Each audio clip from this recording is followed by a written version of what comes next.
因为耶和华上帝是日头，是盾牌，要赐下恩惠和荣耀。他未尝留下一样好处不给那些行动正直的人。万军之耶和华依靠你的人，便为有福。请我们一起低头来祷告。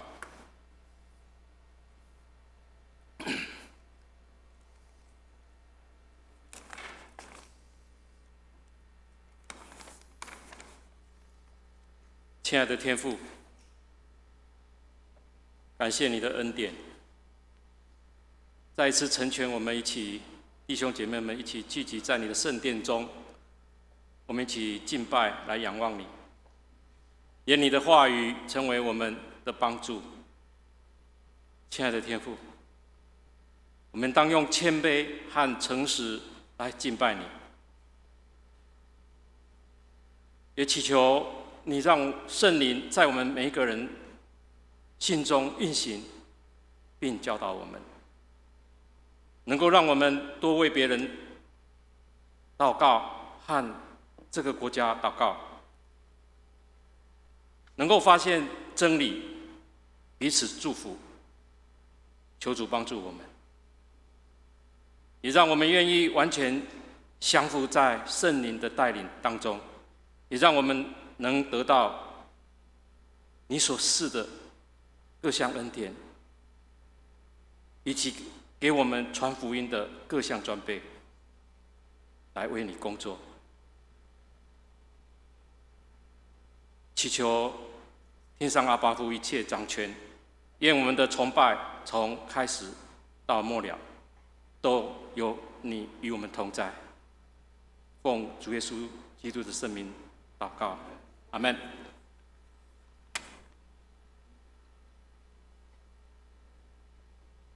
我们时间接下来交给敬拜团，请。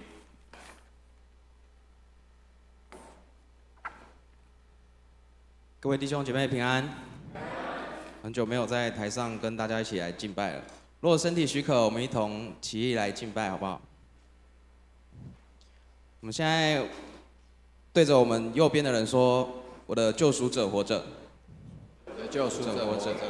对左边的人说：“他是永活的主。”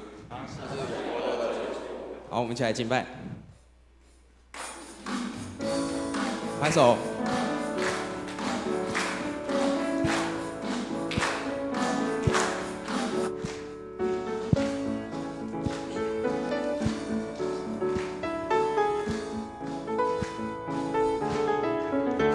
我知道我的救赎者活着，他是永活的主。当我在深谷迷失时，他领我走正义路。我知道我的救赎者活着，他是永活的主。当我在旷野孤独时，他伴我做我的灯。我知道我的救赎者永远活着，我心不再忧虑。我要在每一个日夜中领受他的丰盛慈爱。我知道我的救赎者永远活着，我灵不再沉睡。当号角响起的那一天，我将见他荣光之面。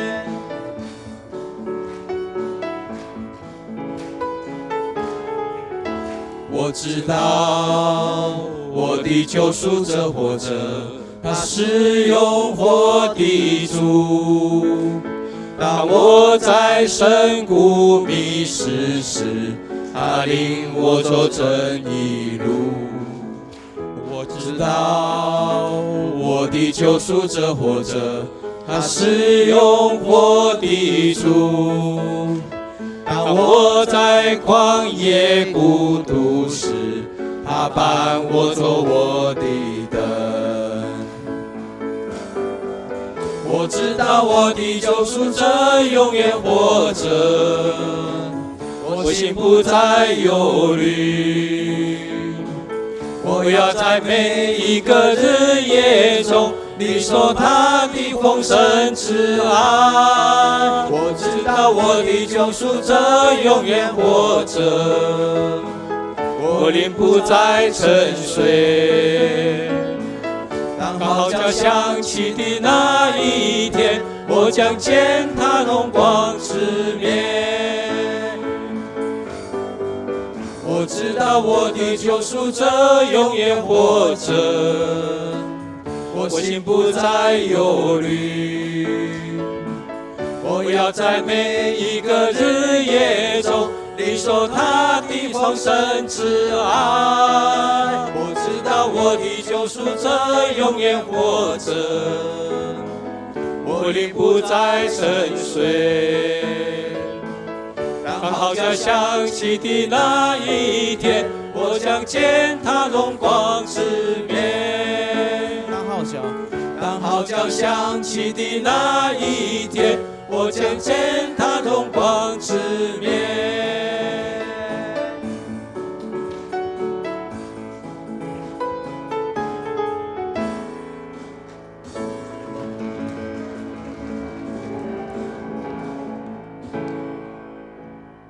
会众请坐。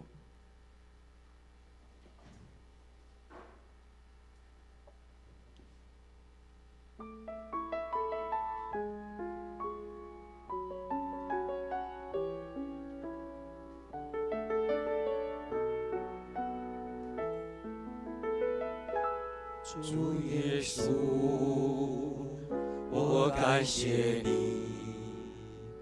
你的身体为我而舍，带我出黑暗，进入光明国度，使我再次能看见。主耶稣，我感谢你，你的宝血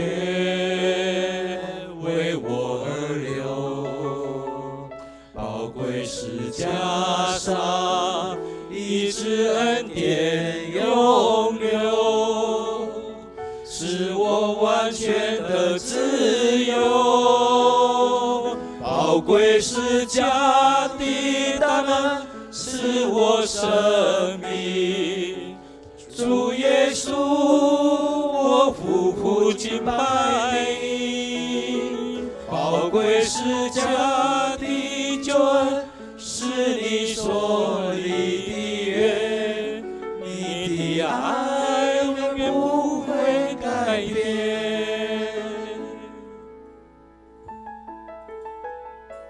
主耶稣，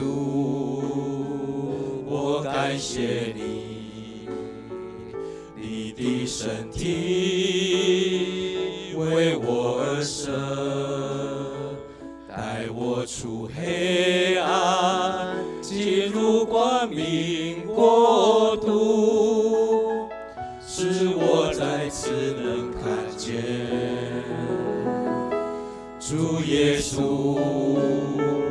我感谢你，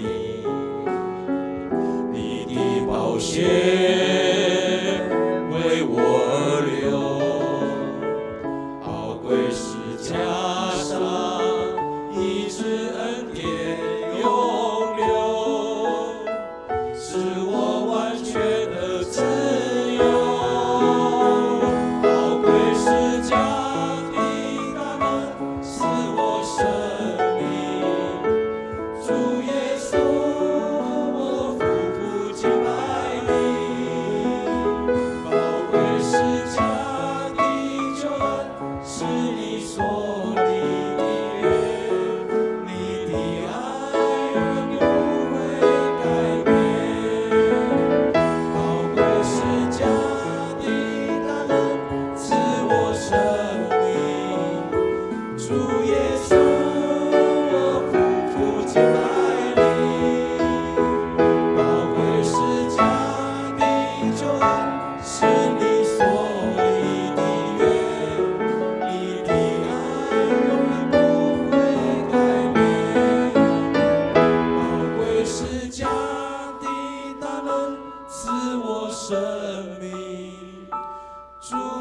稣，我夫妇敬拜你。宝贵十架的救恩，是你所立的约，你的爱永远不会改变。宝贵十架的救恩，是你所立的约，你的爱永远不会改变。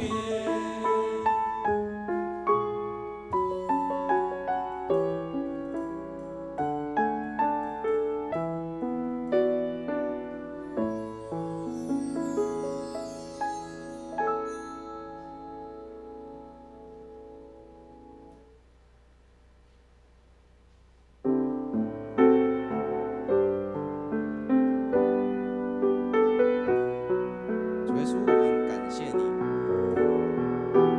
你的慈爱存到永远，你的信实直到万代。我们献上感谢。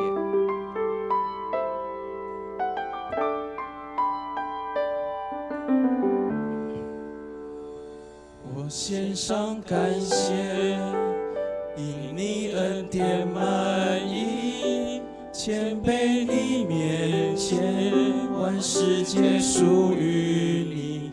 我献上感谢，因真站在于你，只愿不断感谢，定睛仰望你。我感谢你，耶稣，称颂你生命，你的慈爱存到永远。我感谢你，耶稣，因你本为善，你的心事直到万代。我献上感谢，因你恩典满溢，谦卑你面前，万世界属于你。我献上感谢，因真站在于你，只愿不断感谢，定睛仰望你。我感谢你，耶稣，称颂你生命，你的慈爱存到永远。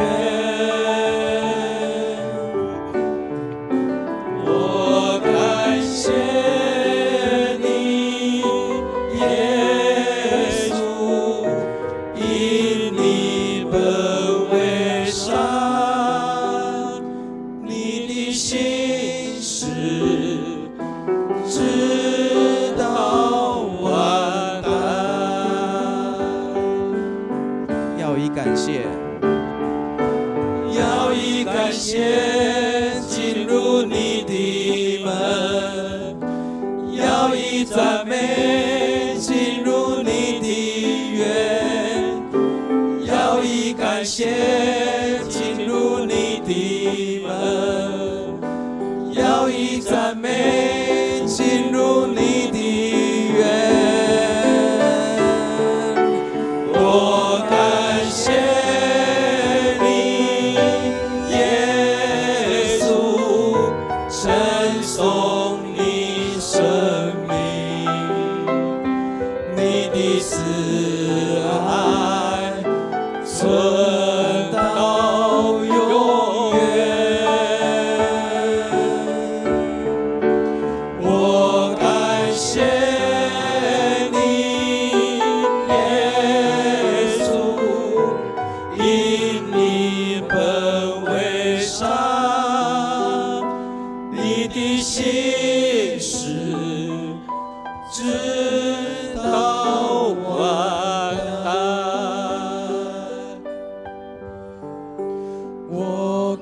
感谢你，耶稣，称颂你生命，你的慈爱存到永远。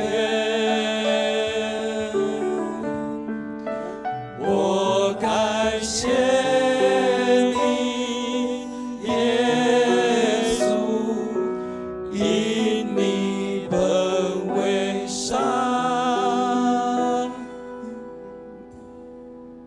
你的心事直到万代。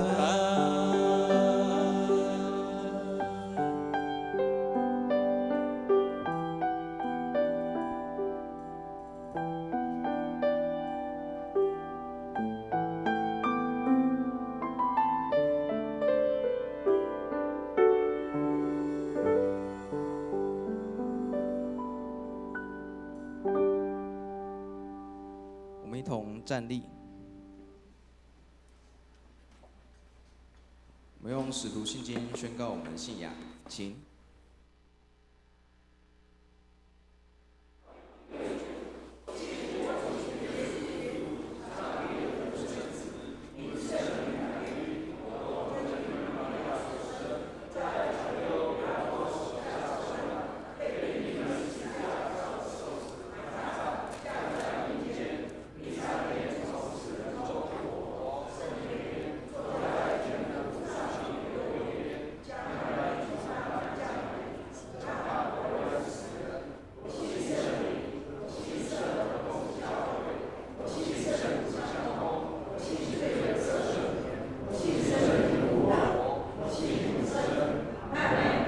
荣耀颂。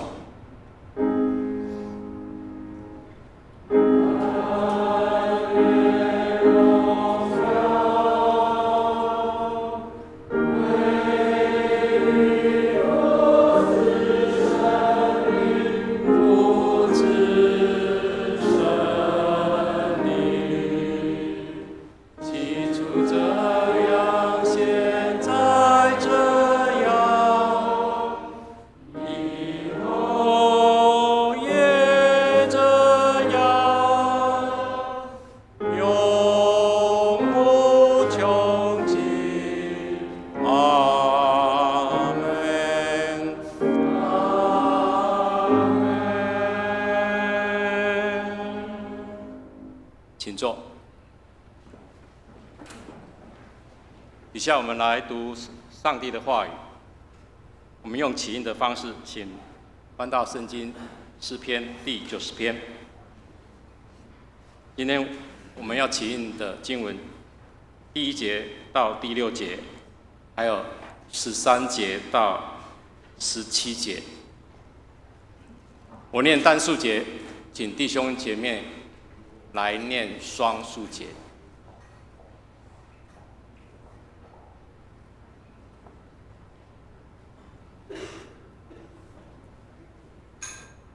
主啊，你世世代代做我们的居所。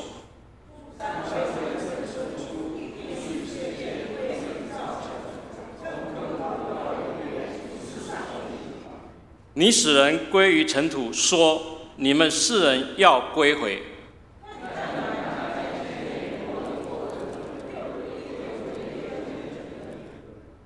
你叫他们如水冲去，他们如睡一觉，早晨他们如生长的草。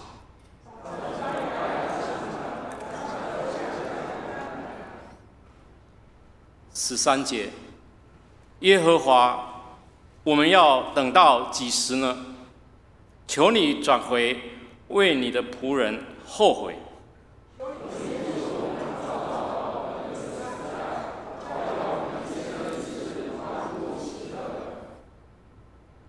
求你照着你使我们受苦的日子，和我们遭难的年岁，叫我们喜乐。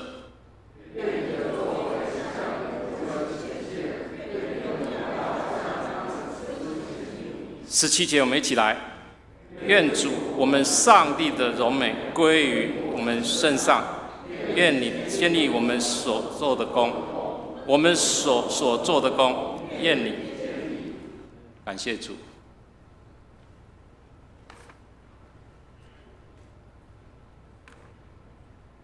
接着，我们一起低头来祷告。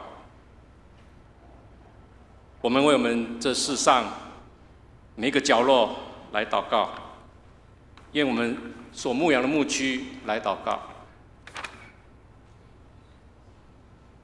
主啊，感谢你，我们为东南亚的国家辽国来祷告，愿他们的信仰生活能进入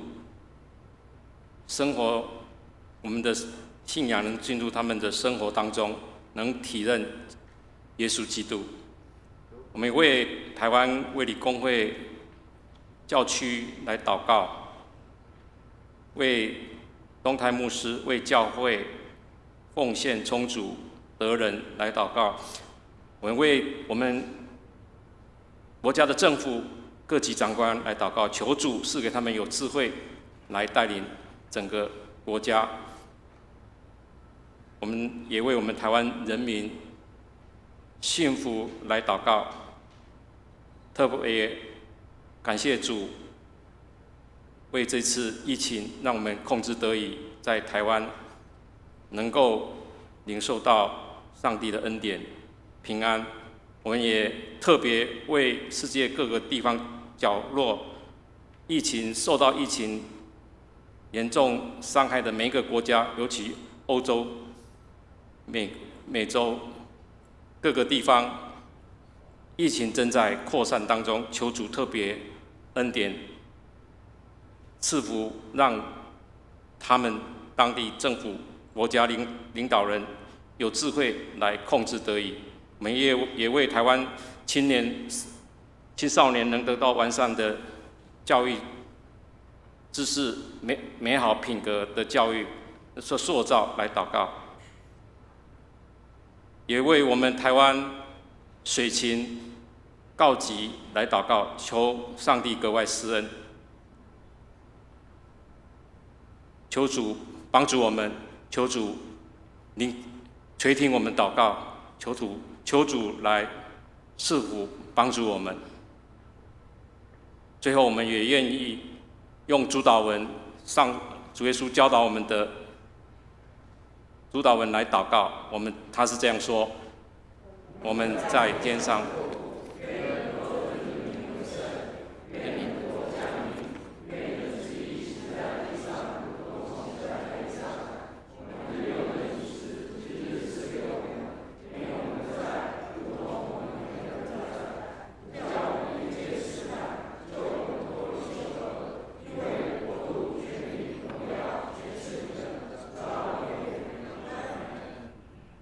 接着读经，我们请李迪华姐妹。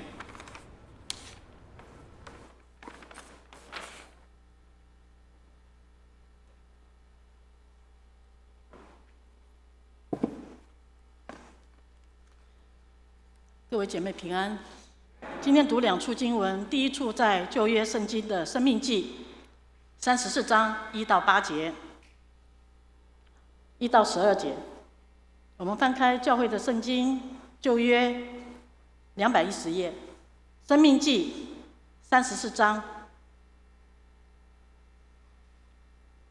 申命记34章，摩西从摩亚平原登尼坡山，上了那与耶利哥相对的毗斯迦山顶。耶和华把基列全地直到坦、拿弗他利全地、以法莲、马拉西的地、犹大全地直到西海、南地和中树城、耶利哥的平原直到索尔，都指给他看。耶和华对他说：“这就是我向亚伯拉罕、以撒、雅各起誓应许之地，说我将这地赐给你的后裔。现在我使你亲眼看见了，你却不得过到那里去。”于是耶和华的仆人摩西死在亚摩地，正如耶和华所说的。耶和华将他埋葬在亚摩地伯毗尔对面的谷中，直到今日没有人知道他的坟墓。摩西死的时候年120岁，眼目没有昏花，精神没有衰败。以色列人在摩亚平原为摩西哀哭了30日，为摩西居丧哀哭的日子就满了。嫩的儿子约书亚因为摩西曾按手在他的头上，就被智慧的灵充满。以色列人便听从他，照着耶和华所吩咐摩西的行了。以后以色列中再也没有兴起先知像摩西的，他是耶和华面对面所认识的。耶和华打发他在埃及地向法老和他的一切臣仆，并他的全地行各样的神迹奇事，又在以色列众人眼前显大能的手，行一切大而可畏的事。第二处经文在新约帖撒罗尼迦前书2章1到8节，也在教会圣经的新约的224页。帖撒罗尼迦前书2章1到8节，第一节，兄弟们，你们自己原晓得，我们进到你们那里，并不是突然的。我们从前在腓立比被害受辱，这是你们知道的。然而，还是靠我们的上帝放开胆量，在大征战中把上帝的福音传给你们。我们的劝勉不是出于错误，不是出于污秽，也不是用诡诈。但上帝既然验中了我们，把福音托付我们，我们就照样讲，不是要讨人喜欢，乃是要讨那查验我们心的上帝喜欢。因为我们从来没有用过谄媚的话，这是你们知道的，也没有藏着贪心，这是上帝可以做见证的。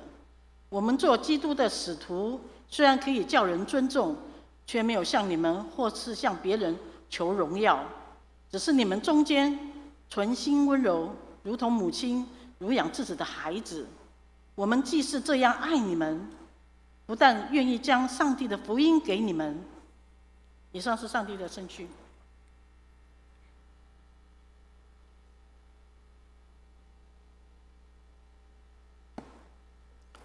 谢谢迪华姐妹。接着我要读经的位置，跟周报有一点不同，有更正，在马太福音20章1到16节。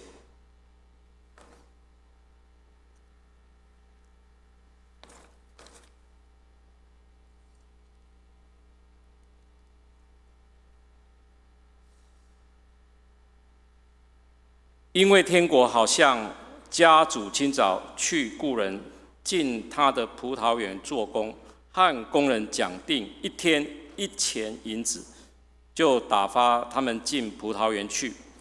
约在几出去，看见世上还有闲站的人，就对他们说：“你们也进葡萄园去，所当给的，我必给你们。”他们也进去了。约在午正和申初又出去，也是这样行。约在9出去，看见还有人站在那里，就问他们说：“你们为什么整天在这里闲站呢？”他们说：“因为没有人雇用我们。”他说：“你们也进葡萄园去。”到了晚上，园主对管事的说：“叫工人都来，给他们工钱，从后来的起，到先来的为止。”约在9出雇的人来了，个人得了1钱银子。等到那先雇的来了，他们以为必要多得，谁知也是各得1钱。他们得了，就埋怨家主说：“我们整天劳苦受热，那后来的只做了1个小时，你竟叫他叫他们和我们一样吗？”家主回答其中的一人说：“朋友，我不亏负你，你与我讲定的不是1钱银子吗？拿你的走吧，我给那后来的和给你一样，这是我愿意的。我的东西难道不可随我的意思用吗？因为我做好人，你就红了眼吗？这样，那在后的将要在前，在前的将要在后了。”以上，感谢主。以下时间我们交给诗班，今天要献给上帝的诗篇是“我找真爱”。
谢谢诗班，愿一切荣耀归给主。很高兴今天陈虔诚牧师带领救恩牧恩之家来到我们当中。我们接下来的时间，我们请陈牧师，他今天所要证道的题目叫“奇妙救恩葡萄园”，我们请陈牧师。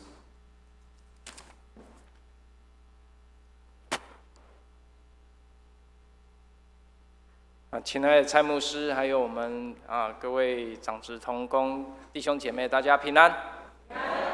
感谢神，让我们牧恩之家今天有机会来到我们当中。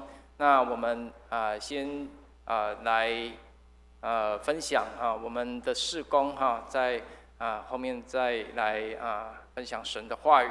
那牧恩之家在主后1990年透过芬兰的宣教士来台建立那所以那时候在主后1993年建立这个牧恩之家一开始我们是透过教会，就是在这个屏东的五房教会那五房是一个乡下教会，那牧恩之家呢礼拜一到礼拜五借牧恩之家来使用，然后礼拜六礼拜天跟弟兄姐妹一起来敬拜，一起来使用那所以一开始牧恩之家其实就是在教会开始，那我们也没有同工只有几位弟兄，所以那时候同工也都是宣教士在我们当中来帮助我们，然后还有总会的教牧同工，还有传道人一起来帮助我们所以在这样的一个当中我们真是知道说牧恩之家要做福音戒毒这个工作不是我们能做的，是教会的弟兄姐妹教会的牧长神的爱来带领我们那感谢神在这27年来我们的工作一直在持续。那我们的姊妹的事工比较缺乏姊妹的事工曾经有中断过2次。那也就是说我们戒毒的姊妹呢比较就是他们的支持系统比较微弱，比较单薄，也明白的说就是家人不支持那所以我们在这些事工当中我们曾经有2段目前我们的姊妹的事工也在酝酿当中预计要在明年再继续来开立我们的女子戒毒的工作戒治的工作。那目前牧恩之家有5个地方我们今天我们可以看到我们这一批穿蓝色的弟兄蓝色衣服就是我们的戒治的弟兄我们是从燕巢燕巢是我们的男子戒毒村戒治村。那我们另外有一个戒治村是在内埔屏东内埔，那还有一个青少年中心在屏东的龙泉。那另外我们现在牧恩有一个重点的工作就是培训的工作，也就是我们希望可以让这些弟兄，当他们生命改变过来的时候，他们真正能够认识神，愿意跟随主，然后他愿意留下来继续接受装备，所以我们就设立了一个训练中心培训中心。那目的是要带领我们的弟兄，让他们更加的生命长大成熟。那这样的培训的工作呢，我们将来希望可以有2方面，一方面就是可以成为我们的同工，一方面我们也做社区的这个送餐的服务，所以我们有成立了这个厨艺中心那我们的厨艺中心呢，目的是要服侍教会，服侍社区关怀社区的老人所以做这样的一个这种老人社区的关怀工作、送餐服务因为在乡下很多这一种需求。那感谢神，我们另外一个就是我们也也在新建一个戒毒村哈，希望我们这个戒治的工作能够更深入特别就是说我们在屏东万峦有一个长老奉献了一个地方要给我们来做戒毒村的用途所以我们就开始在建设，在新建这个过程很辛苦，因为它是一个农地甚至连农地都还不是所以要很多过程求上帝帮助我们。那感谢神，在这27年来，我们特别的一个工作就是也在我们当中我们教会也有我们的弟兄姐妹成为我们的义工老师每天来教导我们。所以我们牧恩叫做福音戒毒。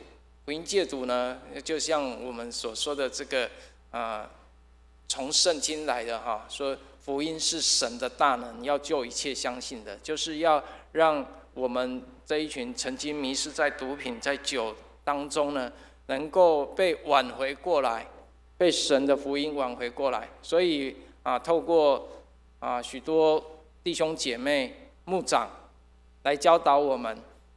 那我们除了圣经的教导也有工作的学习，那还有我们许多就是在团体方面的一个团队的服事。那所以我们今天也有带一些作品来大家在楼下可以看到我们弟兄他们在平常工作时间，我们除了农场的工作，平时的我们在教会服事、油漆、打扫这样的工作之外呢，我们也有皮雕的工作。那这些是有成果可以呈现给大家。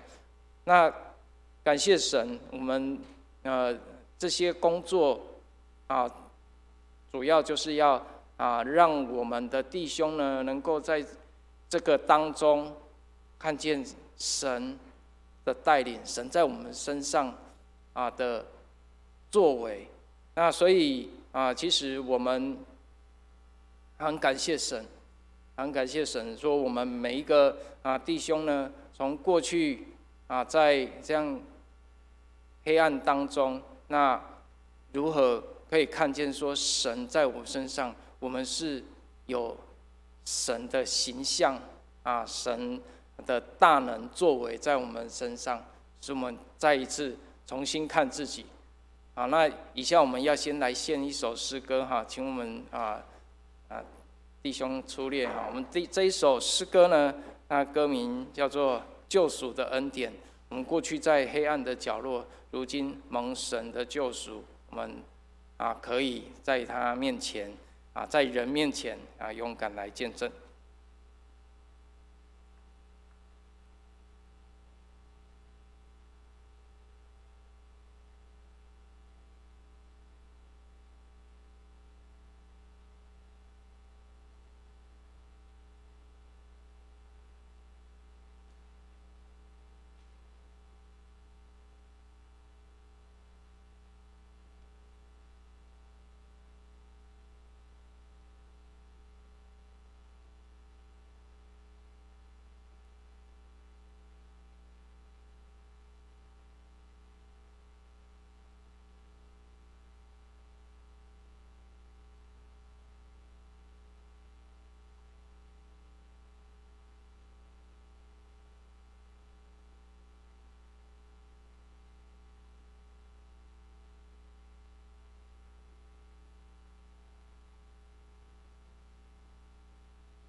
也经过来到穆恩之家，他生命得到改变。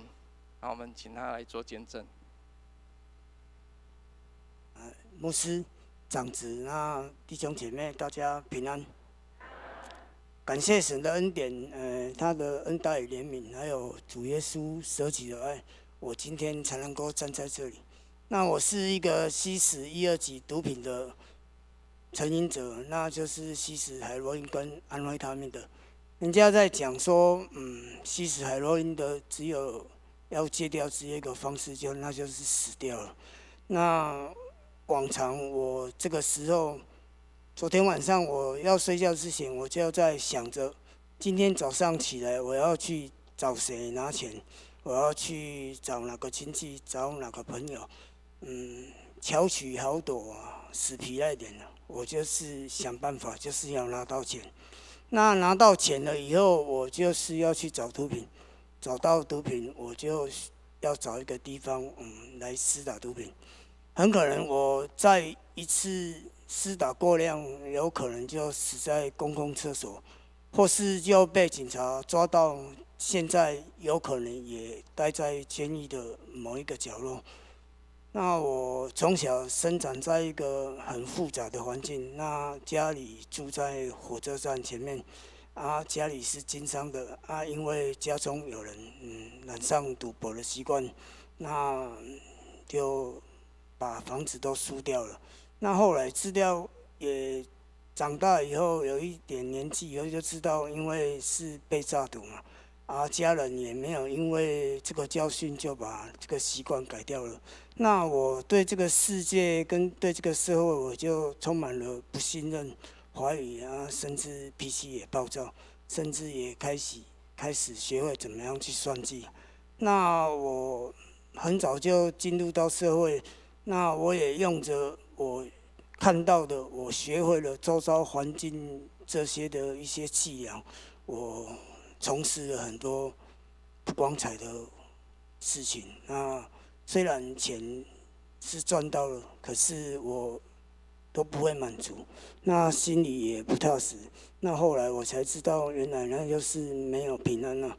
那也因着如此，我后来染上吸毒的恶习。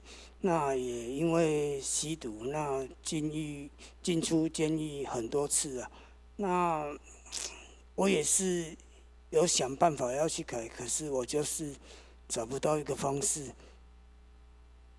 也不知道该怎么样去把这个毒品戒掉。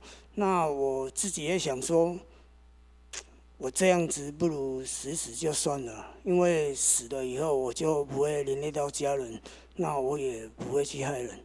可是我也不知道为什么现在还能出国。我想现在我想起来，应该是神依然爱我。那我在监狱的时候，我也曾经想过，那我就不要再吸毒，那我的人生也许就会不再一样。那可是事实并不是我想的那样，因着我出狱了以后，我的观念没有改变，我的生活没有改变，我的朋友没有改变，还有我生活的习惯也没有改变。外面充斥着很多利益的争夺，那我久了以后，我又走回那个老路。那我是在监狱的时候听到那个王明史牧师进去服侍的时候，他说他已经10几年不再吸毒了，因为他也是一个海洛因的过来人。那我深深的就被吸引了。怎么可能一个人可以10几年不再吸毒呢？那我自己如果1、2天不吸的话，我可能就受不了了。那我听着当下是很扎心，可是我后面刑期还有4、5年然后我等到我这4、5年服完刑以后，我也忘记了，我也想说，我应该可以了，已经那么久不吸毒了。可是回到外面有很多的困难，也有很多的引诱，我也走回老路。那我在这中间，我大医院、小诊所、戒治所，甚至到监狱里面去被关了，我还是没有办法改变了。那感谢神啊！那我当时知道有牧恩之家，我就开始寻求方式去找到这个地方，然后进来戒毒。可是我进来戒毒的时候，我已经有牵涉到别的案件，必须要打官司。那我也住了5、6个月以后，我就去服刑。那服刑也服了蛮长的时间。那他们也都来接我要入村啊。可是我才前脚踏进村家不到半个小时，我的哥哥就来村家坚持要把我带回去啊。那我也认为说那么久没吸毒了，家人也接受我了，所以我就跟哥哥回去。可是事实不是这样子啊，我的哥哥要利用我去做一些不法的事情，那当然后面也是卡到一些案件啊。可是因着我有在吸毒，我哥哥就也不再理我。那我后来也不知道该怎么办了。那很感谢之前的弟兄，跟一个老师啊，他就帮助我再进到牧恩之家。可是我有案件要服刑，因为我做的事，我总是要付代价的，就在这个过程，我才经历到主耶稣啊。那我在最后一次服刑完，我也觉得我应该正视我人生的问题。我已经有一些年纪了，我也不可以再这样子。那我也寻求许多方式，要来认识这个耶稣啊。我之前有到一个基督教的机构，可是我去那里，我只想说，赚一些钱，然后我就要重新再开始。可是那时候，神的话进入到我心中，我开始了一些价值上的改变。有钱是中性的，可是你不会好好的去使用这个钱，这个钱有可能是会让我再度的沉沦。那我就透过我们之前的主任又把我带回牧恩之家。那感谢神啊！那主耶稣他的能力不会因人的绝望而丧失啊。那我回到村家以后，我就静下来去思考很多问题。过去我汲汲营营，用费尽心思为了毒品，为了名利，为了金钱。那我周遭的人何尝不是和我一样呢？可是我来到这里，我遇到一群他们愿意为我们这个酒瘾、毒瘾的人付出时间、付出金钱，也付出代价。那我想说是什么样的力量呢？原来就是主耶稣的爱。那也很感谢神。那我住完1年半以后，也有这个机会进入到培训中心。虽然我书也读得不多，也有年纪了，可是他依然拣选我来到培训中心，甚至拿我曾经感到最羞耻的最不堪的，他神奇妙的使用我让我能到少年监狱成年监狱戒毒中心去向人传扬找我入黑暗、出黑暗、入奇妙光明的美德。我可以跟他们讲说，像我这样的人神可以改变我，那耶稣也可以改变你们。那纵使在念书的过程有一些困难，也有一些自己的情绪那有时候想想，如果不是神的恩典的话，那一个吸毒的人今天怎么能够站在这里呢？那这就是出于那主耶稣又真又活的见证。那我要特别谢谢一个老师，他之前也很关心我，他好像是你们教会的姐妹那多年以前就把这个福音的种子撒在我的心田。那也因着教会的帮助，那个福音的种子也撒在我们的家中。那我的女儿她前年也信了耶稣啊，愿荣耀归给神，谢谢。志雄弟兄他过去他在这样10几年沉沦那但是家人神也看顾所以他的女儿在2年前也受洗也成为主内。那其实我们戒毒戒酒这个都是表面问题，最主要就是那个罪的问题，戒我们自己心里的那个罪的问题所以那个是一生的功课不会说我们不是认为说只要把毒把酒戒起来就好了，其实是要一生的功课。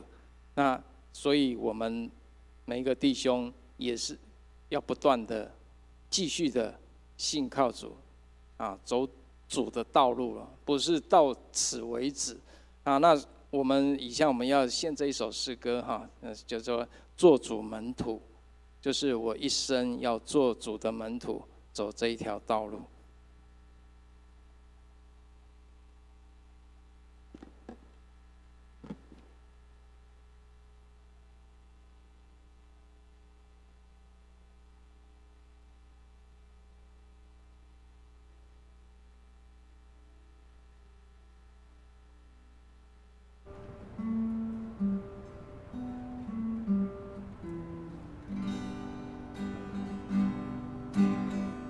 我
我们一起来祷告。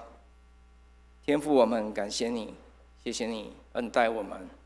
主，我们总是看我们自己的问题的时候，主，我们没有办法看见主你在我们身上的恩典。主啊，我们感谢你，让我们今天可以透过你的话语来带领我们。主，你的圣灵也保守引领我们。我们感谢祷告，奉主耶稣基督的圣名，阿们。今天用这个奇妙救恩葡萄园跟大家来分享。刚刚我们听这个志雄弟兄的见证哈。那其实耶稣在用比喻告诉门徒的时候，都有一个背后一个很重要的意义，要叫人看见神的国、神的爱。那在这个葡萄园的比喻当中哈，让我们想到一个人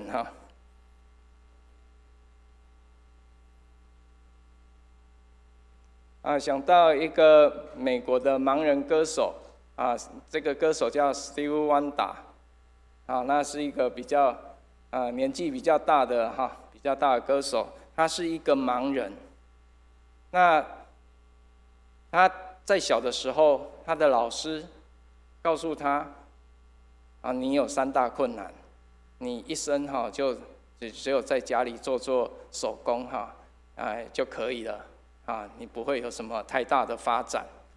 那他的老师告诉他，他的3大问题是什么呢？他说：你是个黑人，黑人在美国就是他们认为他们是被歧视的黑人，你又眼盲眼瞎，然后第3个你又贫穷，你没钱。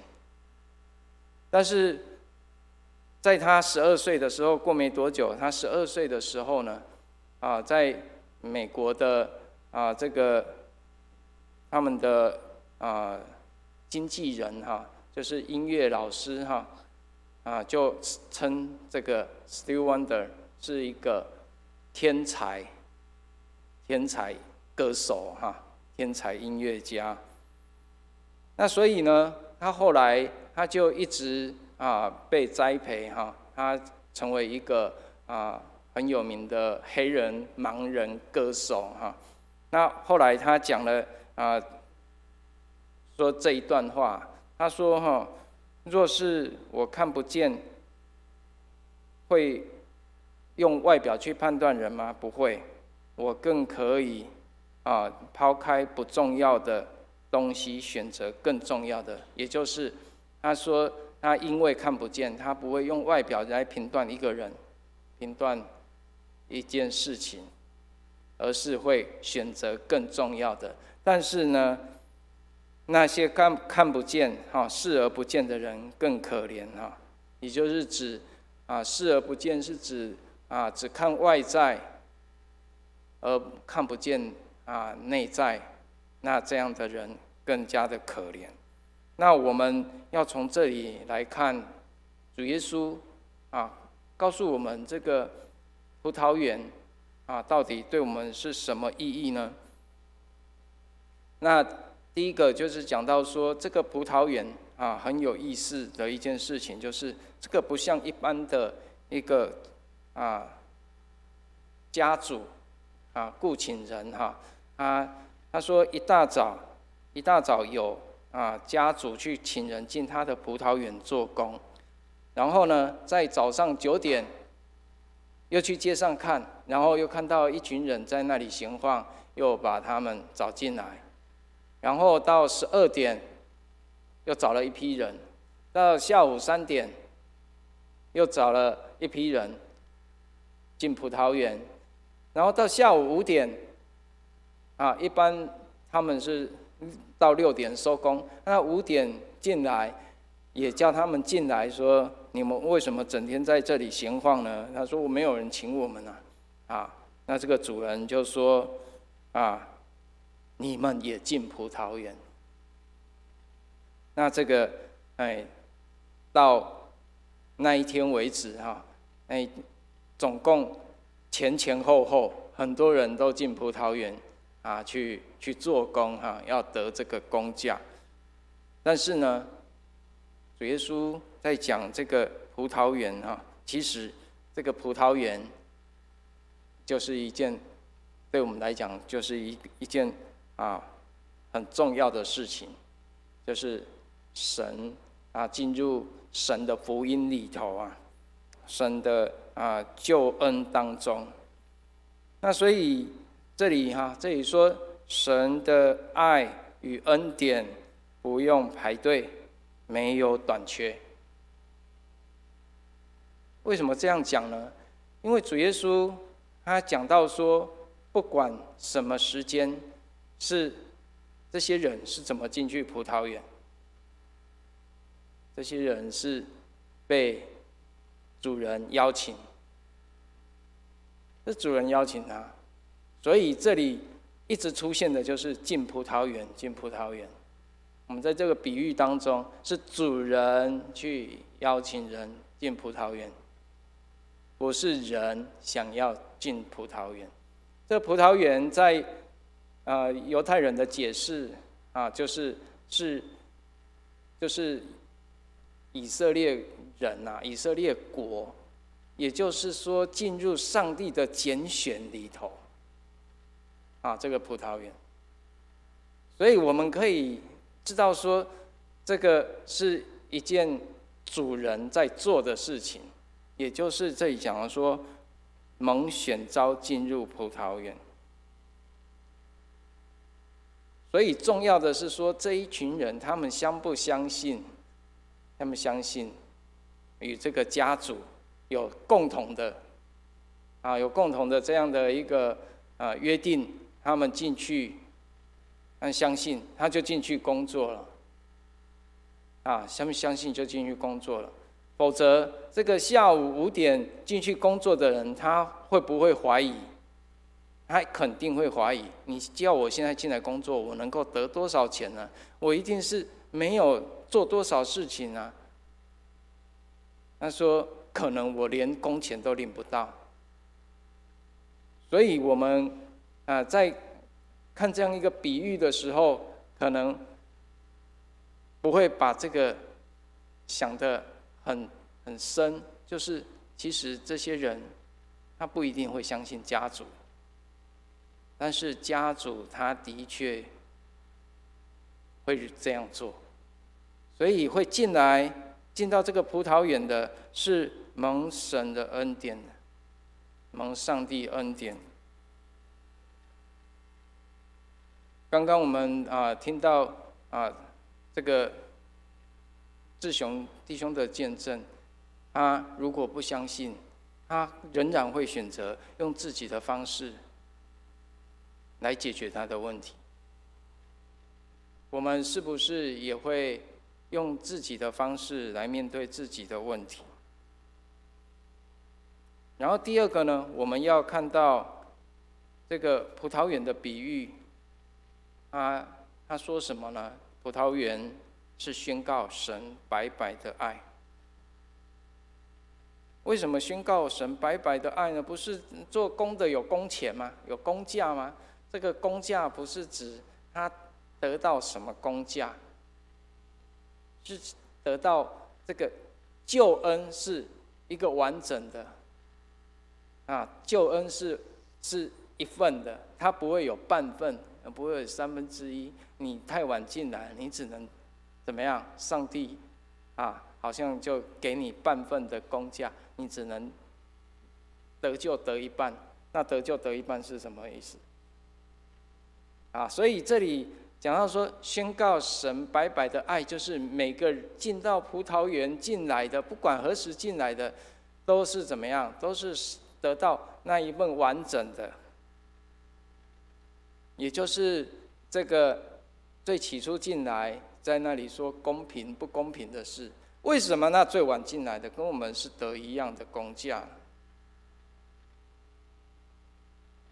不会每一个人都这样吧？那我是不是不要太早信主我那么早信主干什么所以在历史上也曾经有过这样的一个概念就是君士坦丁大帝那时候他信主之后，在西元第3世纪君士坦丁大帝，他是皇帝，他宣称每个人都要信耶稣，你们出生就信耶稣这都国教嘛就是基督教就是成为国教。那但是呢，我们又会犯罪。如果受洗之后再犯罪，那就是一件很不得了的行为所以呢，就那时候就有这样一个概念，就是要死了才受洗，洗完马上死就不会有犯罪的可能性了所以就是临终前受洗。所以那时候大家都有这样的观念，但是来得及吗？常常如果一个人病急了，我们不晓得什么时候走，会发现这个是一个很大的赌注。如果他跟你的救恩有关，你希望到生命最后一刻才来决定说，才来确定有没有得着嘛？那所以那时候这样的一个概念，带给他们一个很大的一个影响，就是他们不想那么早受洗，觉得那么早受洗呢，又犯更多的罪。可是我们在这里看到的是说，神给不管是早来晚来都是一样，神白白的恩典。那最近今年因为疫情的关系全球都在疫情当中。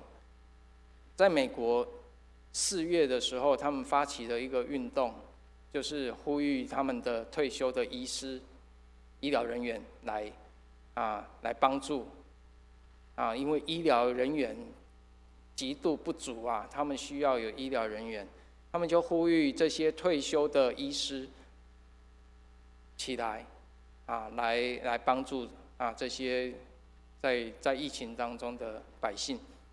结果在美国有8万多个退休医师，他们起来响应。为什么他们要在4月这样的一个期间？因为那时候疫情第2波疫情又爆发出来，这个让我们想起在美国在西元1912年的时候，4月14号这个有一艘很有名的船沉没，就是铁达尼号。那在那一艘船宣布他们已经撞上冰山，然后要可能会有沉没的这个可能性的时候，全船开始恐慌。可是当中有一个牧师，他就发起，他就说：基督徒们站出来现在全船的人都很恐慌，但是你们就是最安定的力量。结果这些基督徒就站出来，他们就到甲板上去做什么？他们不去抢那个救生衣、抢救生艇，他们做什么？在那唱诗歌唱我找真爱唱诗歌，越唱船越沉，越唱船越沉，到最后那个船断成2截2截就通通沉没到海里。那这个发起人这个叫做哈伯牧师他也掉到海里面，但是他比较幸运，他有分到一件救生衣。他看到他身边有一个年轻人在那里挣扎，他就问年轻人：“年轻人，你信耶稣了没有？”年轻人说：“没有。”这个哈伯牧师说：“那你比我更需要这一件救生衣。”他就把救生衣给他，然后哈伯牧师就在他面前这样沉没下去，因为那个海水太冰冷，他就在这个年轻人面前就沉下去，就死掉了。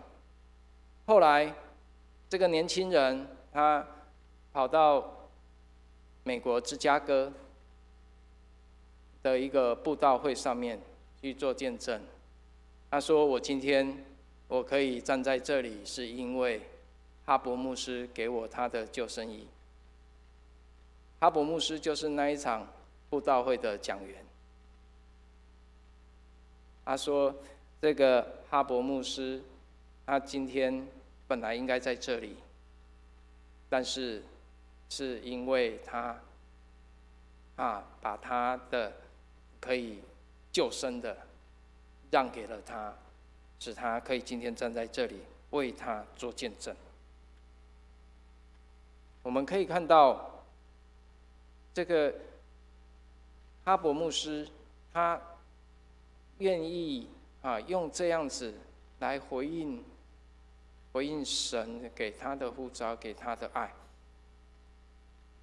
后来我们可以看到，在美国这8万多个医师，他们这些退休医师，他们是很优渥的，他们有自己的别墅、自己的房子，然后退休金很优渥，他们不用出来冒这个有性命的危险要来做这件事情。但是这些医师，甚至是基督徒，他们愿意出来回应。所以当他们出来的时候，他们每一个医师都要签这个切结书。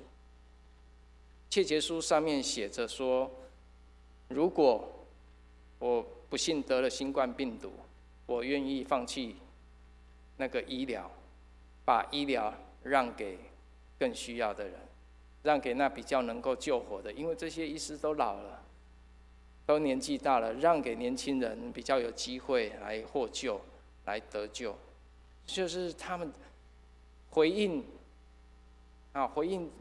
神的爱的一个方式。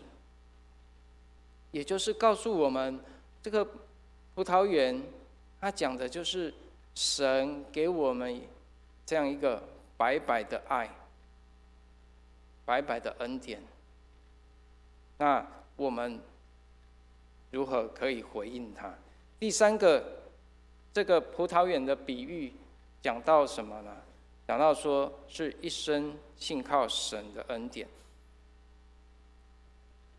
耶稣用很生动的方式讲说：难道我的东西不可随我的意思用吗？因为我做好人，你就红了眼吗？这样，那在后的将要在前，在前的将要在后。耶稣告诉门徒这样一件事情，告诉人这样一件事情，就是神按着他的心意行事，神按着他的心意是恩典。在旧约当中有一个族长就是雅各。当雅各他年老的时候，快死的时候，他把他最喜爱的儿子找来，他要跟他讲悄悄话，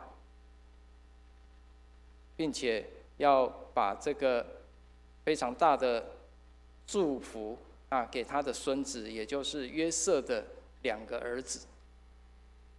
所以把约瑟叫到跟前来，然后祝福他2个儿子。他对约瑟说什么？他要把他所信靠的这个神传给他。他告诉他什么？他说：我一生劳苦，但是呢，那一生牧养我、救赎我的那一位耶和华上帝，是我所信靠的，你也要信靠他。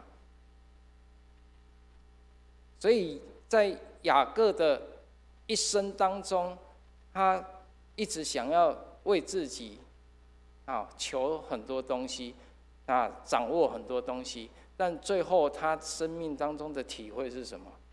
是神一生牧养我，一生救赎我。所以雅各后来神为他改名字，你不要再叫雅各，你要叫什么？叫以色列，也就是那个尊贵的王子，你是有丰盛生命的尊贵的王子。他对约瑟说：那一生牧养我、救赎我、拯救我的那位神。也就是说，神给我们每一个人是这样一个丰盛的恩典，照他的意思给。我们可以看到你是那一位清早就到葡萄园的吗？还是9点到的、12点到、3点到、5点到？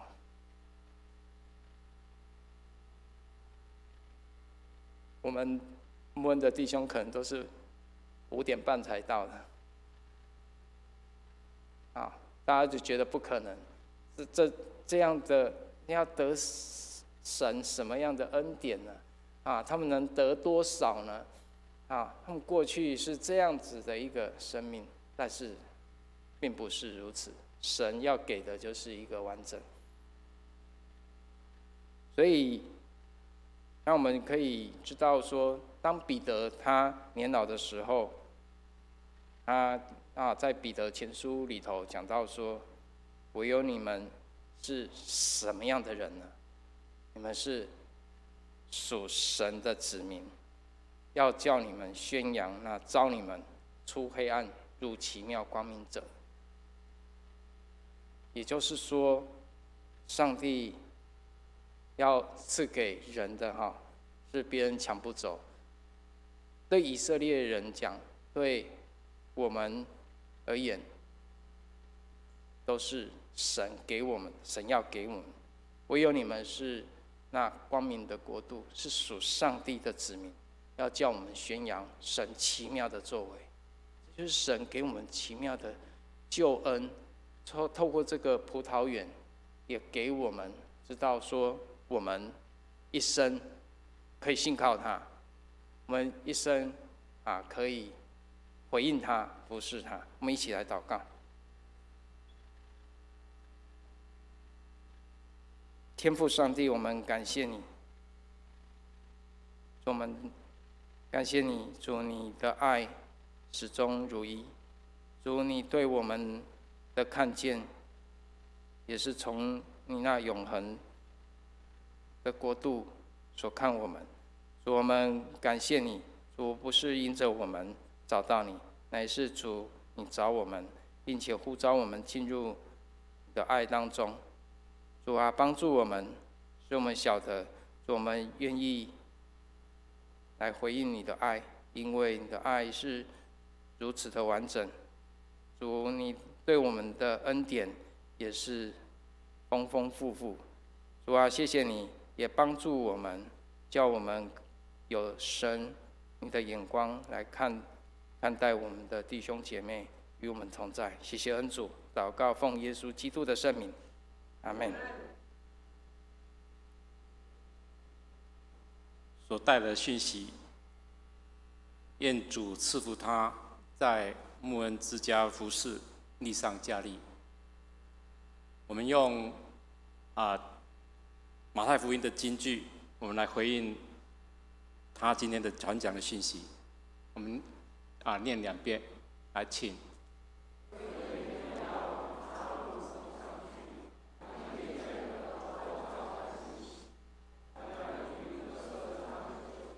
再一次。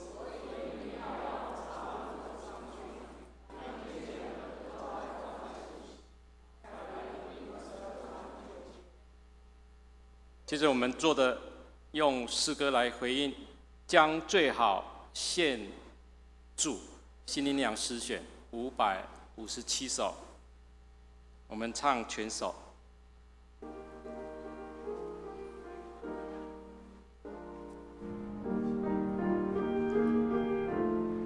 唱完之后，请奉献的诗献的弟兄姐妹到前面来。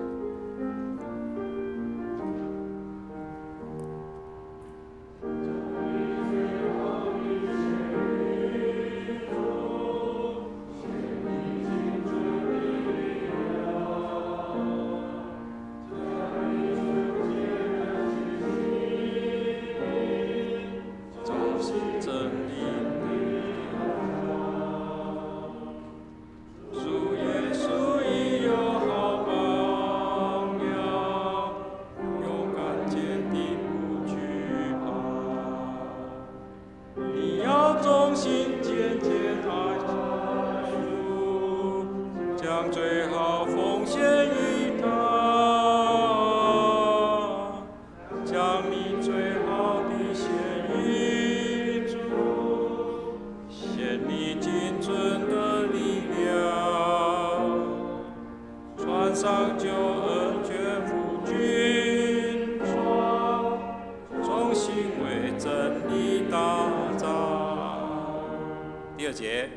将你最好的献于主，主在你心居首位，做主公尊主居首位，奉献一切最可贵，奉献比宗主的赏赐，父神诚实独生子。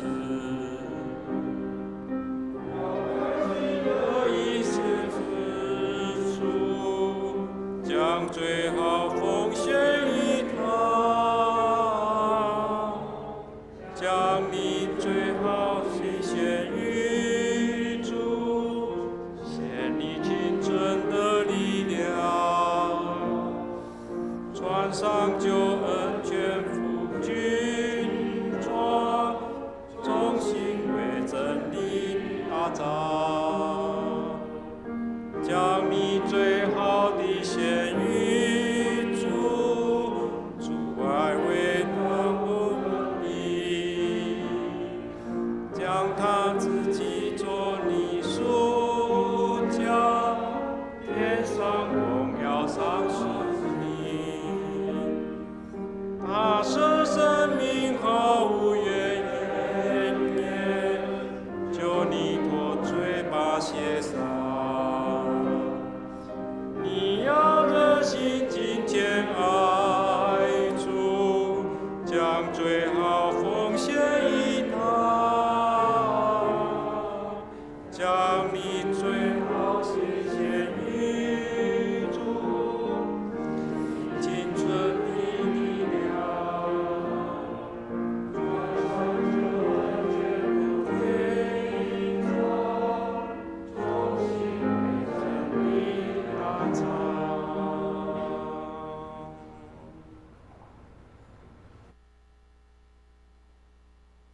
让我们一起低头，我们为奉献来祷告。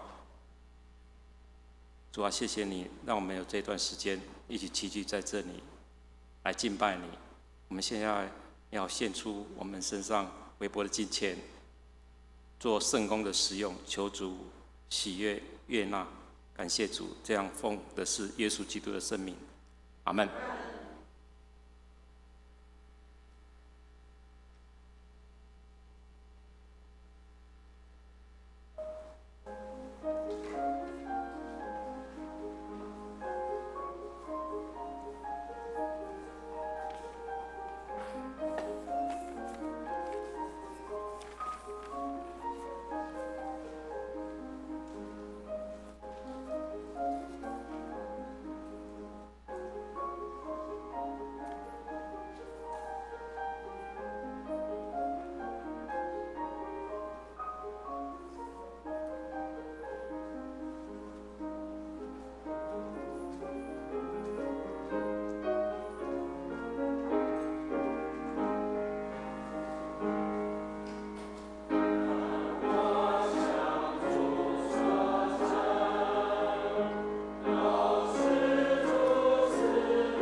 请我们翻开周报，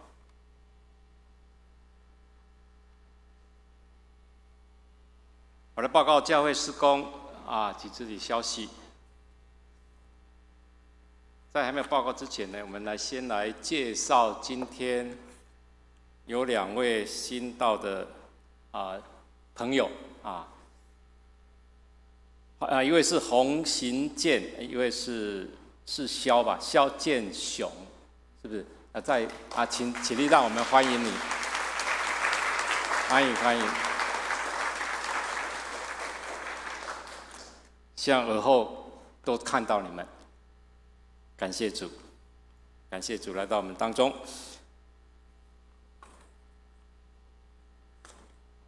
还没报告之前，我们是不是来唱？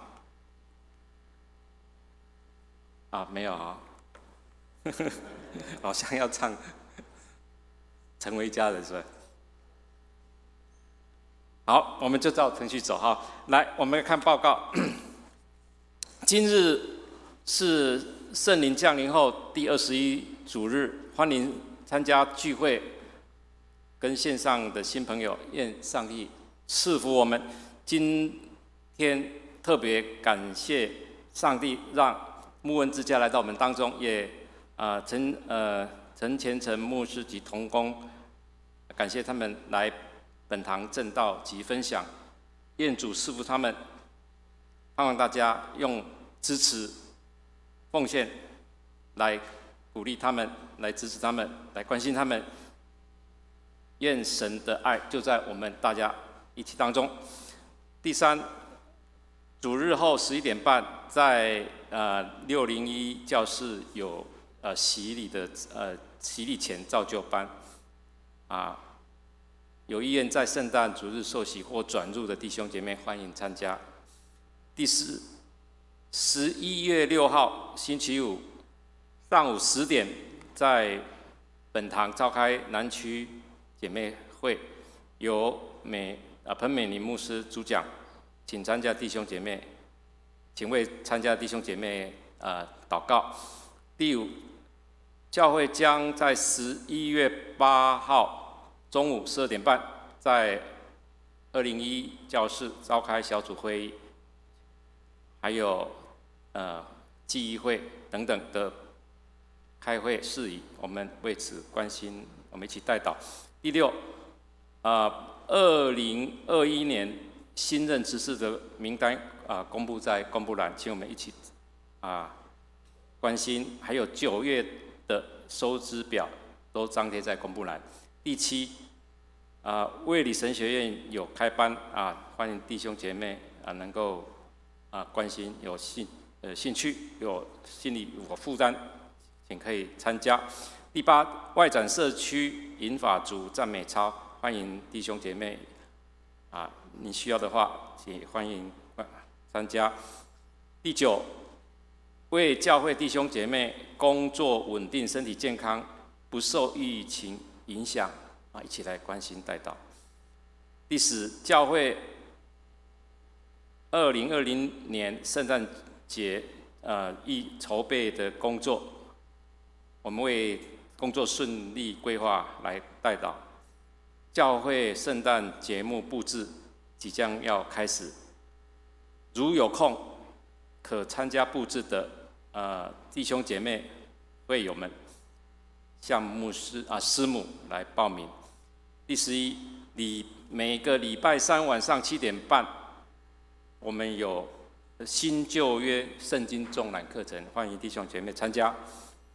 第12，每个礼拜4晚上7点半有查经祷告会，欢迎一起来查考圣经。13，为今年教会聚会人数的增长到180人来祷告，求上帝添加我们教会的人数，并求主让这个教会能够兴旺，成为社区里面的一个发光发热的教会。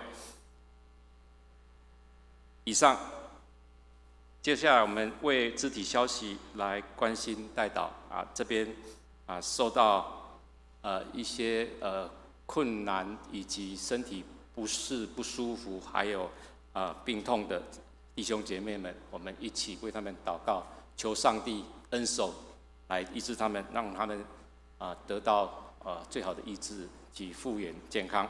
以上，我们请牧师要不要？等一下我们在1楼的地方，我们的牧恩之家他们有预备一些义卖的东西。如果我们弟兄姐妹愿意能够在这个经费上面跟一些奉献上面支持他们，也可以透过义卖的物品来采购，让他们可以有一些经费可以使用。以上报告，谢谢。好。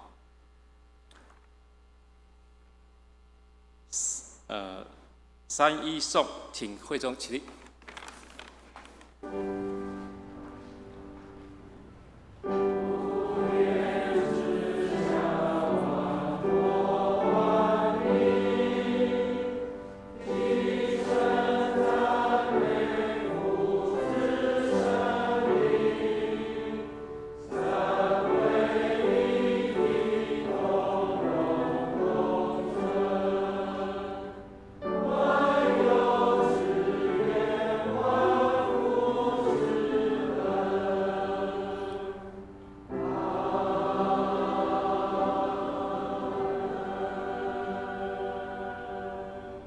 下祝福，一起来领受祝福。慈悲怜悯的天父，愿你将恩典从天上倾倒下来，祝福我们的牧恩之家，我们的机构能够造就更多的这些的需要的人，让他们能够在生命当中得到改变。也祝福我们的弟兄姐妹，工作、家庭、生活一切蒙恩。愿我主耶稣基督的恩惠、天父上帝的慈爱、圣灵的感动与交通，常与我们众人同在，从今时直到永永远远。阿们，阿们颂。阿门，阿门，阿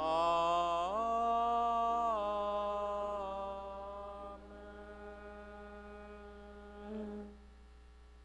请坐。在殿乐中，请为今天的肢体消息和教会事工代祷。